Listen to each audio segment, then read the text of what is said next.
Hey Army, this is Taehyung. Before we start, tell me where you're listening from. Because tonight, I want to talk about something real, something that's been living in my chest for a long time. It's not about fame or music or the stage. It's about love and the painful truth behind why my mom dislikes my girlfriend. It started on a quiet evening in Seoul. The air was heavy with rain, and I had invited my mom to dinner. She doesn't come to the city often anymore. She prefers the quiet life back in Daegu, where the air smells like old memories. But that night, she said yes. I thought it was going to be just another peaceful dinner, like the old days when she'd tell me to eat more, laugh at my messy hair, and talk about family. But instead, it became one of the hardest conversations of my life. The restaurant was small, one of those cozy Korean places with dim lights and soft jazz playing in the background. I had planned everything carefully: her favorite dishes, a warm table by the window, and even a little flower arrangement, because I knew she'd notice it. I wanted it to be perfect, but perfection has a strange way of turning into pressure when your heart is nervous. When she arrived, she smiled, tired but beautiful. Her eyes still had that warmth I grew up with, but I could tell she was holding something inside. We talked about simple things at first: the dogs, the weather, my upcoming projects. Then her tone shifted so gently that I almost didn't catch it. She asked, Taehyung, do you really think she's the one for you? It was a simple question, but it landed like a stone in water, silent at first, then rippling through everything. I froze. My spoon hovered mid-air. I didn't know what to say. Because yes, she was the one. At least that's what my heart kept telling me. My mom smiled softly, but there was worry behind it. She's beautiful, she said, and I know she makes you smile, but something in my heart, it feels uneasy. That's when I realized this wasn't about my girlfriend, it was about fear. The kind of fear a mother feels when her son begins to build a new world that she might not belong to. She wasn't trying to control me, she was trying to protect me, even if it hurt me. After that night, I went home and sat in silence for hours. The city lights outside my window looked blurry, like someone had painted over them with fog. I kept hearing her voice in my head. Do you really think she's the one?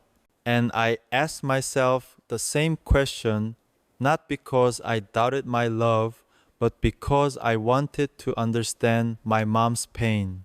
People think love is simple, like two hearts meeting halfway. But when you grow up, you realize love is also about boundaries. It's about learning how to love without losing yourself and how to listen without surrendering your truth. That night, I learned that honesty isn't a loud speech, it's a quiet boundary. And sometimes that boundary hurts. A few days later, I talked to Jimin.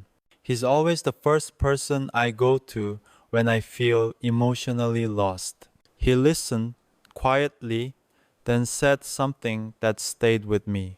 Hyung, moms love in a different language.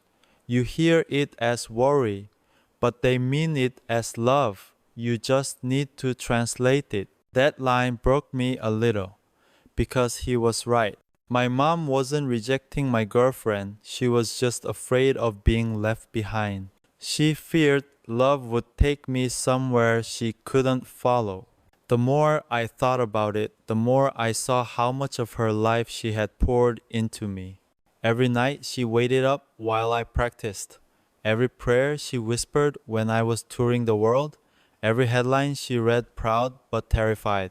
To her, I wasn't V from BTS.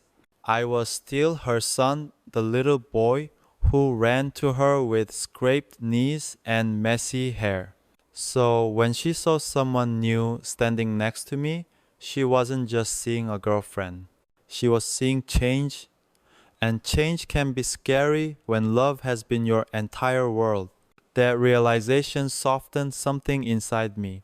I stopped being angry and started being curious. Instead of asking, why can't she accept my girlfriend? I asked, what is she afraid of losing? And the answer was simple, me. One night I called her. We didn't talk about the girlfriend. We talked about small things again, like how she missed my cooking and how she wanted me to visit soon. But before we hung up, I said quietly, Mom, I love you, and I love her too. There was silence for a moment. Then she whispered, I know. I'm just learning how to love her through you. I'll never forget that because it was the first time I realized love isn't about choosing sides. It's about holding space for both worlds to exist without breaking either one. Later that week, I told the guys about what happened. Namjoon leaned back in his chair and said, that's the hardest part of growing up. Learning that love and peace don't always live in the same house. Yoongi added, sometimes peace is just understanding someone's chaos. And Hobi laughed, well, at least your mom didn't ask if she can join your next date. We all laughed, but deep down, I knew each of them had faced their own versions of that same conversation with family, with friends, with themselves. Love, in its truest form, asks us to stay patient when everything feels misunderstood. And that's what I'm learning every day, to hold on gently, even when it hurts. Because real love doesn't demand you to choose, it asks you to grow. Morning came like a careful apology that week. The rain had stopped and the world felt lighter. I realized that maybe, just maybe, my mom didn't dislike my girlfriend after all. She was just protecting the part of me that she's loved since the beginning, the part that's still her son. And that's the painful truth. Sometimes the people who love us the most are the ones who don't know how to show it the way we expect. But if we listen closely between the words, we'll find that love was never missing, it was just waiting to be understood. If you've been listening since the first part, you already know how quiet that kind of pain can be when someone you love, someone who raised you, looks at the person you love and can't quite smile the same way. Tonight, I want to tell you about the night I finally spoke my truth to my mom. It wasn't dramatic. There was no shouting, no tears flying across the room. It was quiet, painfully quiet, like two hearts trying to find each other through a wall built by time and fear. It had been almost a month since that dinner. I'd kept myself busy with work, recordings, and travel, but no matter how loud the world became, there was a silence following me home every night. You know that kind of silence that feels like it's listening to your thoughts? That's what it was. Every night, I'd sit by the window in my apartment, watching the city lights move like stars that fell too low, and I'd wonder, when did love become something I had to defend? One evening, after a long rehearsal, I was sitting with Namjoon in the studio. He noticed the way I was lost in my own head. Still thinking about your mom? He asked. I nodded. He leaned back in his chair, thoughtful as always. You know, sometimes we try so hard to make our parents understand us that we forget to show them who we've become. Maybe she doesn't dislike your girlfriend. Taehyung. Maybe she just doesn't recognize the version of you that loves her. That hit me hard because it was true. I had changed. The boy who used to seek approval for every decision had become a man who followed his heart quietly, even when it confused people. And maybe my mom wasn't angry. Maybe she was just trying to catch up with the new me. That night, I made a decision. I would visit her, not to argue, not to prove anything, but to talk, truly talk. When I arrived home in Daegu a few days later, the air felt thick with memories. The same streets, the same scent of old coffee shops, the same quiet river where I used to walk my dog. Everything felt smaller except for my heart, which felt too big for my chest. I knocked on the door and she opened it, her eyes widening in surprise. Taehyung, you didn't tell me you were coming. I smiled. I wanted to surprise you. We sat down in the living room where the walls were still filled with my old photos from my trainee days to my first concert. It felt like sitting with time itself. She poured tea, and for a while, we just listened to the sound of the boiling kettle. Then I said, Mom, I need to tell you something, not as your son, but as a person. Her eyes softened. Okay, I took a breath. You always taught me to love honestly, to never play with someone's heart. That's what I'm doing. I love her, not because she's perfect, but because she makes me better. She makes me quieter. She makes me listen. And when I'm with her, I feel like I'm home. For a moment, she said nothing. Her fingers rested on her teacup, trembling just a little. Then she whispered, I know you love her, Taehyung, but I'm scared. You live in a world that eats people alive. I see how tired you come home, how people talk, how the internet twists everything. I don't want someone to love you for the wrong reasons. Her words pierced straight through me, not because they were harsh, but because they came from fear, not hate. I moved closer and said quietly, I used to think that too. But Mom, she's seen me without the lights. She's seen me when I'm not V. She knows how quiet I can be. She knows how sometimes, even when I'm surrounded by people, I feel alone. And she doesn't run away from that. She looked at me then, eyes filled with something between pride and pain. Do you really believe she'll protect your heart? Yes, I said simply, but I also believe I can protect hers. There was silence again, but this time it didn't feel heavy. It felt like the kind of silence that holds space for truth, for love, for understanding. She sighed. You're not my little boy anymore, are you? I smiled. I'll always be your boy, Mom. But I'm also a man who wants to love like you taught me fully, sincerely, even when it's hard. That's when something shifted between us. She reached across the table, held my hand, and said softly, Then show me who she really is, not the version from the headlines, the one you love. And in that small moment, something healed. It wasn't complete healing, never happens all at once, but I saw it, the first crack of light in the wall between us. That evening, I took her to the rooftop of our house, the place where I used to stargaze as a kid. The sky was clear, the kind of night where every star looked close enough to touch.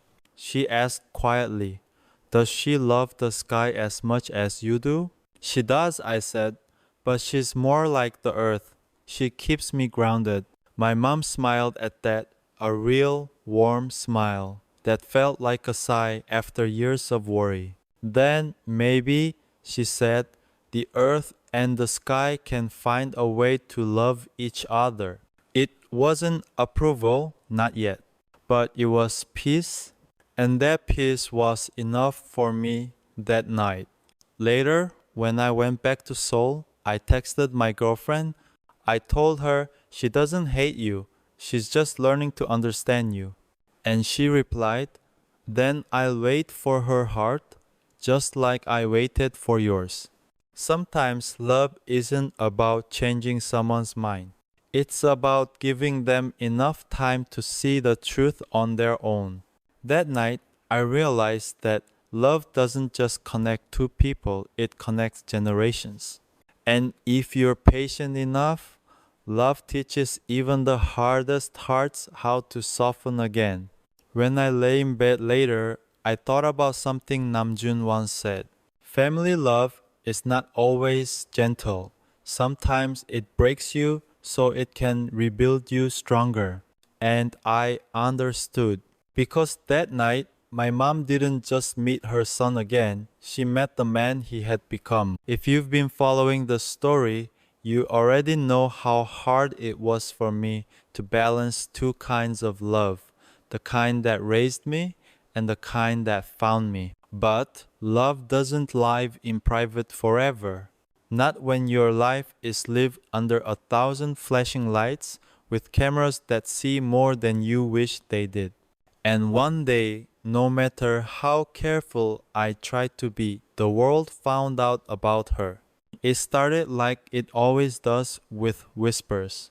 Photos that looked innocent enough. A shared coffee cup, a glance too long, a hand almost touching mine in a reflection I didn't even notice.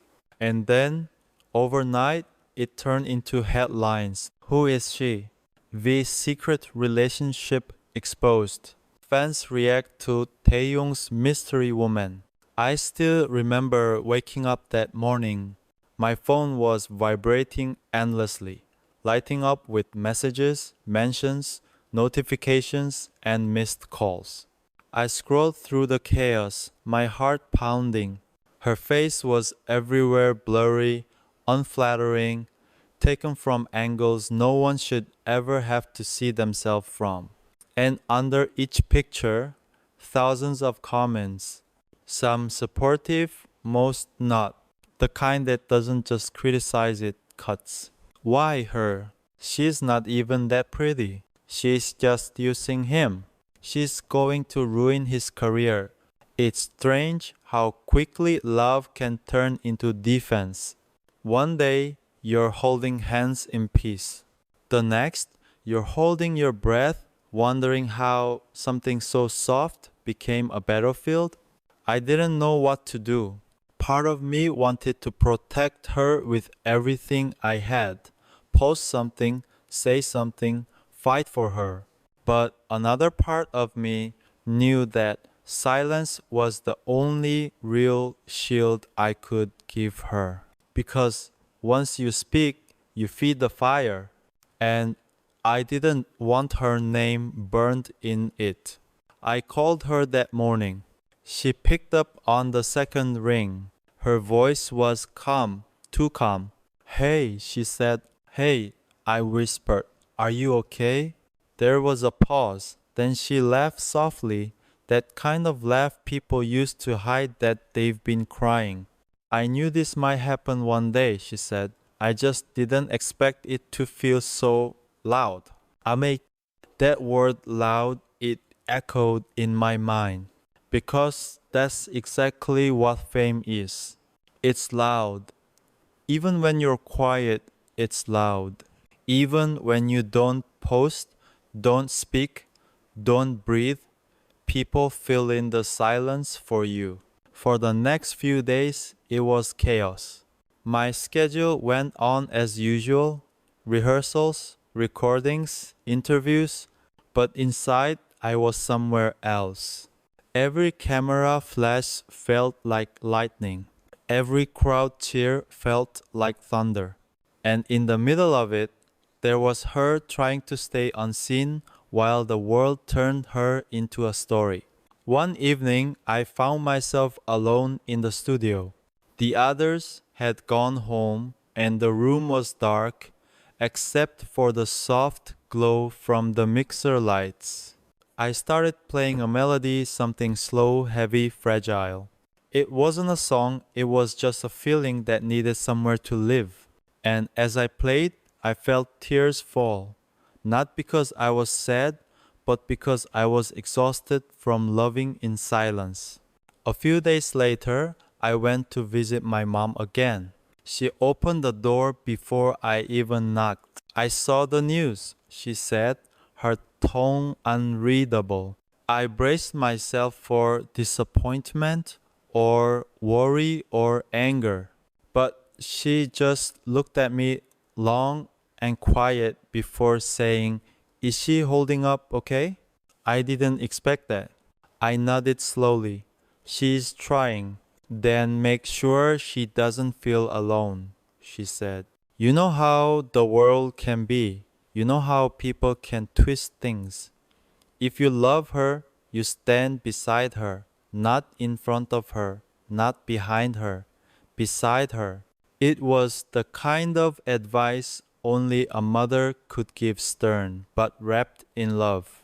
For the first time, I saw not fear in her eyes, but understanding.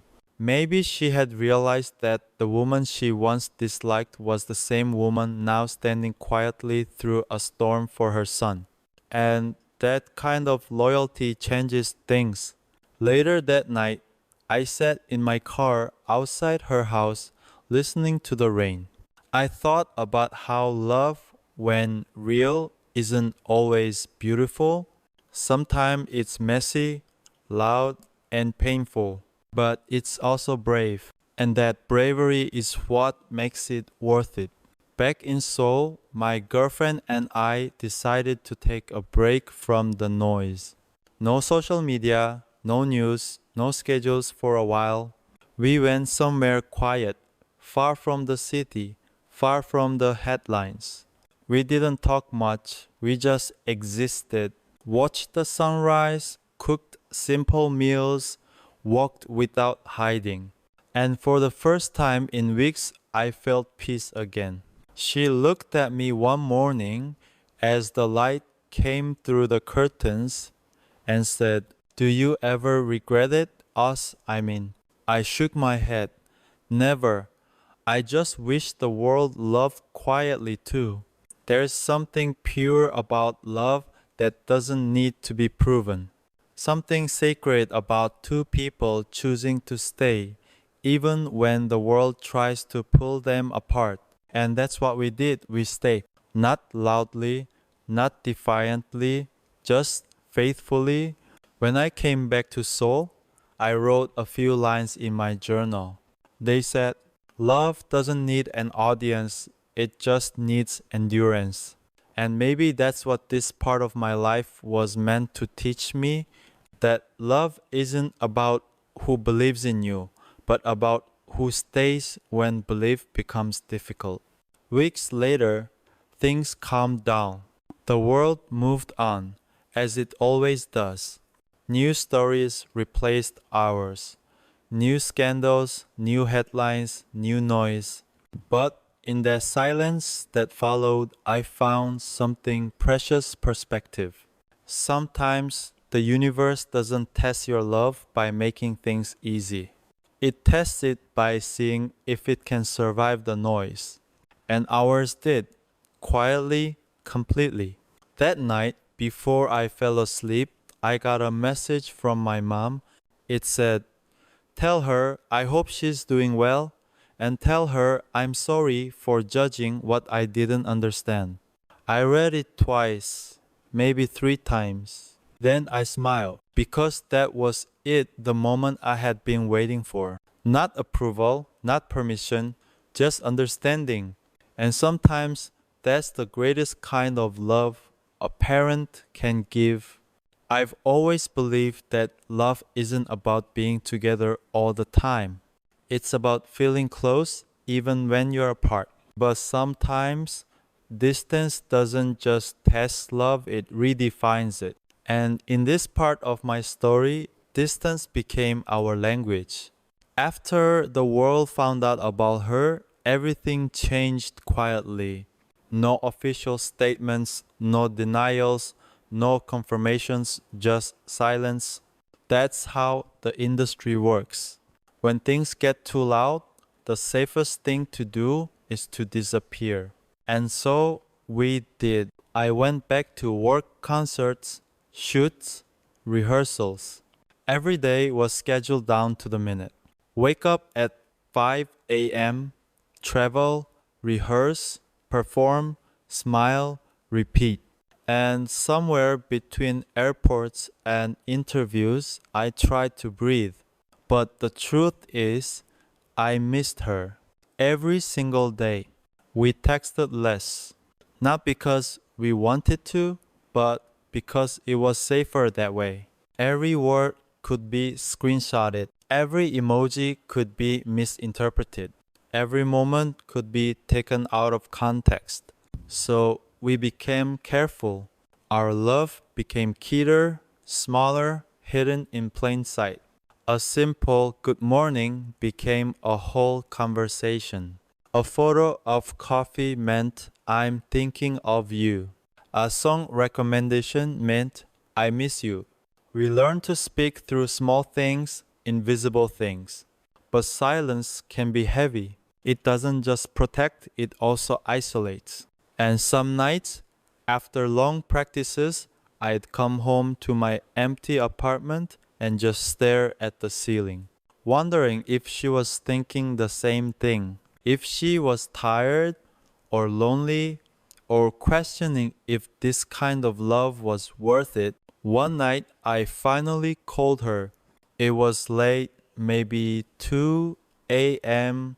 She picked up after a few rings, her voice groggy but warm. Taehyung, yeah, I said softly. I couldn't sleep. Me neither. There was silence after that, but it wasn't awkward. It was the kind of silence that feels like a hug. Then she said something that stayed with me. Do you think love can survive distance forever? I didn't know what to say. Because love can survive distance, but it changes. It becomes a memory you hold, a promise you whisper, a song you replay. It's still love, just quieter. I told her, maybe love doesn't survive distance, maybe it learns to live inside it. She smiled at that. I could hear it in her voice. That's so you, she said. You always make sadness sound beautiful. For a while, that was enough. But the longer the silence lasted, the heavier it became. She was getting messages too from strangers online, from people who thought they knew her story. Some were cruel, others just curious. She didn't tell me at first, but one day she broke down. I feel like I'm disappearing, she said. I can't go out without hearing whispers. I can't post without seeing comments. I don't even feel like myself anymore. I wanted to hold her, to tell her it would all be okay, but I couldn't even see her that day. I was halfway across the world. That night, after our call ended, I sat on the hotel balcony overlooking a city full of lights, thousands of them, like stars that never sleep. And I realized how strange it is to be surrounded by people, yet feel completely alone. It's one of the hardest parts of fame, the illusion of closeness. Everyone sees you, but very few actually know you. So I wrote her a letter, not an email, not a message, an actual handwritten letter. I poured everything into it, every thought, every apology, every promise I hadn't said out loud. I told her that I didn't want her to feel small just because the world was watching. That she was more than the rumors, more than the noise. And that no matter how far I went, she was always the calm in my storm. When I came back to Korea weeks later, we met quietly in a park at night. the kind of place no one really noticed us. She was wearing a hoodie and mask, like me. When I saw her, I felt something inside me break, not from sadness but relief. Because even though distance had made us quiet, seeing her reminded me why I endured it. She didn't say anything at first. She just walked up to me and hugged me tightly, desperately, like she was holding onto something that was slipping away. I missed you, she whispered. I know, I said. I missed you too. For a while, we just stood there, not caring about the cold or the cameras or the world. Just two people who had been separated by everything but love. Before we said goodbye that night, she handed me something, a small piece of paper. I wrote you something too, she said. Later that night, when I opened it, I saw one simple line. No matter how far you go, I'll always meet you in the silence. I think that was the moment I realized something. Love doesn't disappear with distance. It transforms. It hides in memories, in music, in small reminders of what once was and still is. Months passed like that. The world eventually stopped caring. The news moved on, and we quietly started finding our rhythm again. It wasn't perfect, it wasn't constant, but it was real. I once heard someone say, distance is just love's way of proving itself. And maybe that's true, because after everything, the rumors, the silence, the distance, we were still here. Maybe not every day, not every moment, but still here. Sometimes love doesn't need to be loud to be strong. Sometimes it just needs to survive quietly. And ours did. Hey Army, it's Taehyung. If you've ever waited for two worlds to finally collide, the person you love and the person who raised you, you know how terrifying that can be. For years, I imagined that meeting over and over again in my head. Sometimes it ended with smiles, sometimes with tears. But I never really knew what would happen until that night. The night my mother finally met her. It was right after one of our concerts in Seoul. The stadium was still echoing in my mind, the sound of thousands of voices singing back every word. It's a feeling I can't describe, something between heaven and heartbreak. Because even when the lights are blinding and the cheers are deafening, there's always one quiet thought in my heart. Who do I go home to after this? That night, when I got back to my apartment, I saw a message from my mom. I think I'm ready to meet her. I just stared at my phone for a few minutes, not sure if I was reading it right. For so long, I had waited for her to say those words, and when she finally did, I didn't even know how to react. Excitement, fear, relief, it all hit me at once. I replied, "Are you sure, Mom?" And she said, "I want to understand what you see in her." That was enough. We decided to meet quietly, just the three of us, at a small traditional restaurant in Hannam-dong. No cameras, no staff, no one who would recognize us. It was the kind of place my mom loved: old wooden tables, soft lighting, the faint sound of rain outside. I got there early, too nervous to eat, too anxious to sit still. When my girlfriend arrived, she looked beautiful but tense. Her hands were shaking when she greeted me. "What if she doesn't like me?" she whispered. I smiled. "She already likes you more than before. That's a start." Then my mom walked in. She looked calm, composed, but I could see in her eyes she was nervous too. I stood up immediately. Mom, I said softly, this is her. For a second, everything was still. No one spoke. Just three people standing in the middle of something that had taken years to happen. Then my mom smiled, small, hesitant, but real. It's nice to finally meet you, she said. My girlfriend bowed respectfully. It's an honor, ma'am. Thank you for agreeing to see me. We sat down, and for the first few minutes, the only sound was the rain tapping against the window. It felt fragile, like one wrong word could shatter the entire moment. But slowly they began to talk. My mom asked about her family, her work, her hobbies, and my girlfriend, nervous but honest, answered everything with sincerity. She talked about how we met, how hard it had been to keep things private, how much she admired my mom for raising me to be kind. And I just sat there, listening, watching the two most important people in my life trying to find a bridge between their hearts. At one point, my mom said, "You must know it's not easy for me. I've watched my son get hurt by this world more times than I can count.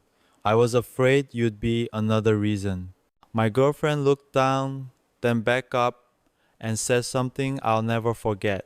"I understand, ma'am, but I don't want to be another reason for his pain. I want to be the one who helps him heal." There was silence again. My mom just looked at her, really looked at her, and for the first time I saw something soften in her eyes. She reached across the table and said, "That's all I ever wanted for him." And just like that, something broke inside me. All the tension, all the fear, all the years of quiet misunderstanding gone. I didn't even realize I was crying until my mom handed me a tissue and said, "You cried too easily, just like your father." We all laughed, and that laughter felt like the sound of peace. Dinner went on for hours. They talked about everything: food, art, travel, childhood memories. By the end of the night, my mom said, "Next time, come to Daegu together. I'll cook for you both." On the drive home, my girlfriend held my hand the whole way. She didn't say anything, but I could feel the relief in her grip, like she was finally breathing again after years of holding her breath. When we reached her place, she turned to me and said quietly, "Your mom is incredible." I smiled. "She thinks the same about you now." Later that night, I called my mom. I thanked her not just for meeting her, but for opening her heart again. She said, "I saw the way she looks at you, Taehyung. That's the same way your father used to look at me. You can't fake that kind of love." And that was it.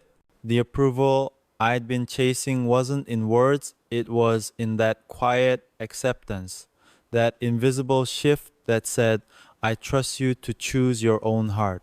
When I hung up, I sat by the window and watched the rain fall again. It hit me then sometimes love isn't a fight to win. It's a bridge to build. And that night, my mom and my girlfriend built one piece by piece with honesty and time. Now, when I think about that dinner, I don't remember the fear or the nerves.